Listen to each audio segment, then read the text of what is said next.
কিছু স্থানে কোনো প্রতিযোগিতা চলে না, অন্যের বিজয়ে নিজের সুখ নিহিত থাকে।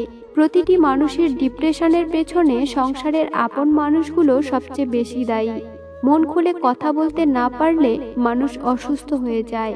অনেক টাকা নেই, কিন্তু ভালো রাখার যোগ্যতা ছিল। গরিব, কিন্তু অনেক ভালোবাসা ছিল। টাকার কাছে আজ আমার ভালোবাসা হেরে গেল। সম্পর্ক কখনোই দূরত্বের কারণে শেষ হয়ে যায় না, সম্পর্ক শেষ হয়ে যায় এক পক্ষের প্রয়োজন ফুরিয়ে গেলে। প্রচন্ড ভালোবাসার পরও যে মানুষটি আপনার হয়নি, তার জন্য মন খারাপ করা বা আফসোস করা নিশ্চয়ই বোকামি। ভালোবাসার মানুষটাকে মুক্তি দিতে হয়। লাইফে ভালো থাকতে চাইলে কিছু অভ্যাস তৈরি করুন। নিজেকে নিজে সামলাতে শিখুন। মন খারাপ হলে সেই মন খারাপটুকু নিজেই ভালো করতে শিখুন। লোকে কি বলবে এই ব্যাপারটা এড়িয়ে চলুন। মানুষের কাছে অতিরিক্ত এক্সপেকটেশন রাখা বন্ধ করুন। নিজেকে নিজে সময় দিতে শিখুন। দেখবেন লাইফে অনেক বেশি ভালো থাকবেন। কেরিয়ার করুন। তোমার মনটা যে বুঝতে পারে, তার কাছে তোমার ছোট একটা বাক্যও অনেক কিছু প্রকাশ করে। আর যে তোমার মন বোঝে না, তার কাছে রচনা লিখে দিলেও সে কিছুই বুঝবে না।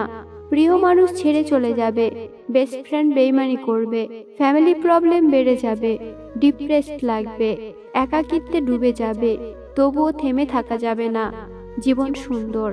মেয়েদের কাছে যেমন লুকানো কিছু টাকা থাকে, তেমনি লুকানো কিছু স্বপ্নও থাকে, যা সে তার ভবিষ্যৎ নিয়ে দেখে। যদি মানুষটা সঠিক হয়, তাহলে স্বপ্নগুলো পূরণের সম্ভাবনা থাকে, আর না হলে সেখানেই তার স্বপ্নগুলোকে মাটি দিতে হয়। মানুষ পৃথিবী ছেড়ে চলে যায়, রেখে যায় অজস্র স্মৃতি। মানুষটাকে না দেখে থাকা যায়, কিন্তু স্মৃতিগুলোকে না ভেবে থাকা যায় না। চাইলেই কারো প্রয়োজন হওয়া যায়, কিন্তু খুব সহজেই কারো প্রিয় হওয়া যায় না।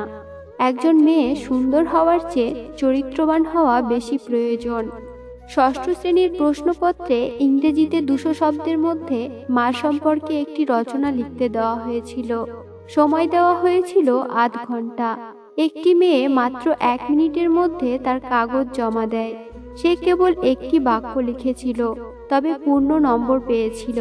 ওই একটি বাক্য ছিল, মাত্র 26টি বর্ণ দিয়ে আমার মাকে ব্যাখ্যা করা সম্ভব নয়। নিজের মা বাবা ছাড়া আর কেউই চাইবে না যে তুমি উন্নতি করো। কোটি টাকার হীরেটাকে অন্ধকারে খুঁজতে 1 টাকার মোমবাতিটাই কাজে লাগে। সুতরাং জীবনে কাউকে কোনোদিন ছোট মনে করো না। পরের উপকার করা যার স্বভাব, তার কখনো সম্মান পাওয়ার খিদে থাকে না। তার কাগজই তাকে সবার কাছে সম্মানের পাত্র বানিয়ে দেয়। জীবনে যাকে খুব ভালো বন্ধু ভাববে, সেই প্রতারণা করবে। যাকে নিজের চেয়েও বেশি ভালোবাসবে, সেই অবহেলা করবে। আর যাকে খুব বেশি বিশ্বাস করবে, সেই মানুষটাই একদিন তোমার বিশ্বাস ভেঙে দেবে।